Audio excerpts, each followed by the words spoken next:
Olá, meu nome é Daniele, eu sou aluna do curso de licenciatura em Pedagogia na Estácio e eu vou apresentar o meu trabalho dentro da temática Inclusão Escolar. Então, partindo lá da nossa Constituição, artigo 205, né, onde diz que educação é direito de todos, dever do Estado e da família, né? Será que o público-alvo da educação está sendo contemplado, né, dentro das suas especificidades? Então, o Plano Nacional de Educação, que vai até 2024, na meta 4, ele já prevê, né, essa universalização do atendimento escolar aos estudantes público-alvo da educação. No entanto, né, a realidade é diferente. Então, ela mostra uma discrepância no acesso e na taxa de escolarização, de alfabetização e de analfabetismo entre a população com e sem deficiência. Então, se a gente pensar lá que, de acordo com o Souza, a educação especial, na perspectiva da inclusão, concebe o espaço escolar como ambiente de realização de propostas à luz da igualdade, no qual todos têm assegurado o direito de aprender, né, considerando as especificidades dos sujeitos, então a gente percebe que esse público não está contemplado. E aí, então, a gente precisa, né, reconstruir esse modelo educativo a fim de que essa inclusão seja efetiva. Então, todos têm o direito de aprender, mas será que essa educação está sendo inclusiva dentro das nossas escolas? Né? Porque eu não consigo aprender se as minhas especificidades não são consideradas, certo? Então, aí pensando diretamente no público-alvo da educação especial, tá? Então, para entender como é que isso está funcionando na prática, né, eu visitei uma escola aqui na cidade de São Carlos, que é onde eu moro, a Escola Estadual Dr. Álvaro Guião. Lá funciona o ensino fundamental ciclo 2, de 6º ao 9º ano, e o ensino médio também, 1ª a 3ª série. Lá na escola, eles têm 6 alunos surdos, dos quais todos têm intérprete de Libras. Cada um tem o seu. Apenas 2 alunos dividem o mesmo intérprete, tá? Esses alunos, tá? Majoritariamente, assim, as especificidades são consideradas dentro da rotina escolar. Então, as avaliações são adaptadas quando necessária, né? Tem um aluno surdo que ele tem deficiência intelectual também. Então, o currículo acaba sendo adaptado para esses alunos, tá? Assim como as atividades. E os professores, né, eles auxiliam, os intérpretes, eles auxiliam os professores das disciplinas nessa adaptação do currículo. A escola lá tem uma pasta onde cada aluno tem o seu relatório, né, elaborado aí pelos professores. Então, tanto os intérpretes de Libras, quanto os alunos que têm deficiência intelectual e tem professor auxiliar, né? Esses professores, eles fazem um relatório do aluno, das especificidades, né? E deixam num drive compartilhado para que os outros professores tenham acesso para saber como trabalhar com esses alunos. A escola é muito grande, mas assim, os professores majoritariamente conseguem fazer essa adaptação no currículo. Ainda com relação aos alunos com deficiência intelectual e o autismo, né, o professor auxiliar, ele só é concedido mediante a um processo judicial, tá?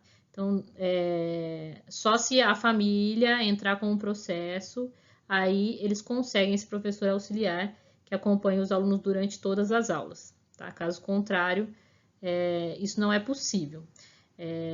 Agora, né, de acordo aí com a resolução SE 68 de 2017, que dispõe sobre o atendimento educacional aos alunos público-alvo da educação especial na rede estadual de ensino, né, na rede de São Paulo, os alunos, a escola pode abrir uma sala de recursos, que eles chamam, né, para atender esses alunos, ou com deficiência intelectual, superdotação ou então autismo. Então, esse professor, ele acompanha 10 aulas para cada turma. Então, dessas 10 aulas, 8 é para acompanhamento do aluno na sala de recursos, no contraturno, e 2 aulas para observação e o acompanhamento do aluno nas aulas regulares. Tá? Então, isso está sendo organizado agora. Embora essa resolução seja de 2017, agora que as escolas estão conseguindo se organizar, né? para atender esses alunos.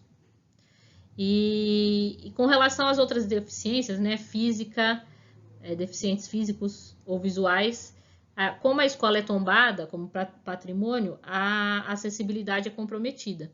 Então, tem muitas escadarias, né, um cadeirante, por exemplo, não conseguiria ter acesso à escola.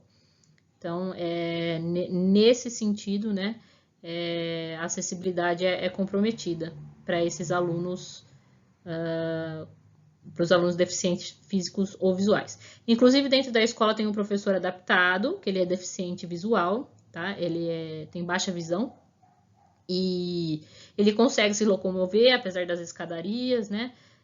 Mas ele já tinha familiaridade com o ambiente, né? Porque ele trabalhou lá há muitos anos, e aí depois ele ficou cego, né? E por isso que ele consegue ali se locomover bem dentro da escola, certo? E assim, né, pensando, né, no público-alvo da educação especial, como atender essas especificidades, né? Como enxergar isso, como avaliar isso? Eu acredito que a melhor maneira, né, tendo empatia, certo? E perguntando, né? Perguntando para a família, para o aluno, certo? Então, por exemplo, não adianta você adaptar uma prova, né, para um aluno cego ou com baixa visão em braille se ele não sabe braille, né? Então, tem que ter essa relação de empatia, de cooperação, certo? Para que a gente consiga que essa inclusão seja eficiente, tá? E aí, pensando nisso, então, eu propus um projeto aqui que se chama Inclusão e Cooperação, que é nesse sentido, né, de trabalhar a empatia, a inclusão e a cooperação entre os alunos, tá? O período seria de 2 aulas e, a princípio, pensei em aplicar para o ensino fundamental 6º ano, mas outras séries também podem ser contempladas dentro desse projeto. Então, o objetivo desse projeto é fazer com que os alunos consigam refletir sobre as especificidades de cada indivíduo, possibilitando o respeito às diferenças e a mudança de atitudes. O objetivo específico é perceber a si mesmo e ao outro, compreender as áreas que a gente precisa de ajuda e quais a gente pode colaborar. Então, a justificativa do projeto, eu utilizei aqui o pensamento de acordo com o Bicler, inclusão, onde ele diz que a inclusão é um movimento humano de celebrar a diversidade, envolvendo o sentimento de pertencer. É a valorização da diferença e a busca de uma cidadania ativa, construtora de qualidade de vida para todos. Complementando seu pensamento, Steinbeck afirma que o objetivo da inclusão é criar uma comunidade em que todas as crianças trabalhem juntas e desenvolvam um repertório de ajuda mútua e apoio aos colegas. Nesse contexto, então, o projeto busca integrar os estudantes, considerando suas especificidades e desenvolvendo as suas potencialidades também. Então, qual é a estratégia, né, a metodologia do projeto? A gente vai precisar os materiais necessários: um bolo de chocolate, suco de laranja, pratos e copos de plástico e lenços para vendar alguns alunos. O sabor do bolo e do suco tem que ser mantido em segredo até o início da atividade, até o final, na verdade, né? E aí a gente pode separar os alunos em trio, né? E dependendo aí da quantidade de alunos por turma.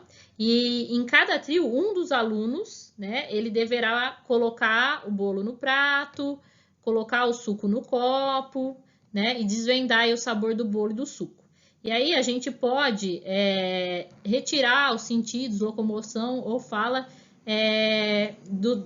de cada grupo, né? Então, um aluno não vai conseguir enxergar, o outro não vai conseguir ouvir, o outro a gente pode colocar um prendedor para inibir o olfato ou o paladar, ou então ele não pode tocar, né, no alimento, ou então ele não pode levantar da cadeira, ou então ele não pode falar.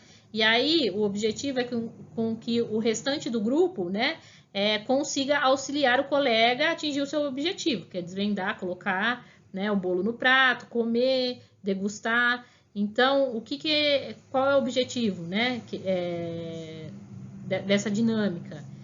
Os alunos descobrirem como auxiliar esse colega. Então, eles vão perceber, no final da prática, que perguntar é o melhor caminho, né, o caminho mais fácil. Como é que eu posso te ajudar? Né? E aí, como que quais as dificuldades que a gente enfrenta, né, quando algum dos sentidos, ou locomoção ou fala, é retirado da gente, né? E aí a avaliação dessa atividade é processual, então durante toda a dinâmica ali a gente consegue observar a interação entre os alunos e ao final a gente pode fazer uma conclusão, né? O que eles observaram, certo? Qual foi a maior dificuldade quando foi retirada a visão, a audição, qual é a melhor forma de auxiliar, né? Então a gente pode fazer aí essa avaliação final no geral. Certo? Então, vou passar para as referências. Essas foram as referências utilizadas. Espero ter atingido o objetivo da disciplina e agradeço a atenção.